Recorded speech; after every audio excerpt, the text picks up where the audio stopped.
భార్య mobile number 9 ఉంటే, అంటే భార్య మొత్తం ఫోన్ నంబర్ కూడితే 9వ సిరీస్ వస్తే భర్త నంబర్ 1 సిరీస్లో ఉంటే మ్యాచ్ అవుతుంది.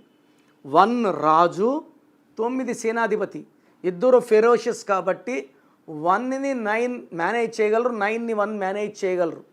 బట్ 2వ నంబర్ భర్త అనుకోండి, భార్య 9 అంటే డామినేట్ చేస్తుంది, భర్త లోపల బాధపడుతూ ఉంటాడు. సో భార్య నంబర్ 9 ఉన్నప్పుడు భర్త నంబర్ 2 ఉండకూడదు. 3 ఉంటే మ్యాచింగ్, 3, 9 ఫ్రెండ్స్ అండ్ మాటకారులుగా ఉంటారు. 4కి 9కి పడదు మళ్ళీ. సో భార్య 9 ఉంటే భర్త 4లో ఉండకూడదు. 5, 9 మంచి కాంబినేషన్, 6, 9 మంచి కాంబినేషన్, 7, 9 మంచి కాంబినేషన్. మళ్ళీ 8, 9లో ఉంటే కోరల్స్ వస్తాయి, మిస్అండర్స్టాండింగ్స్ వస్తాయి, డైవర్స్ అయ్యే ఛాన్స్ చాలా చాలా ఎక్కువ ఉంటుంది.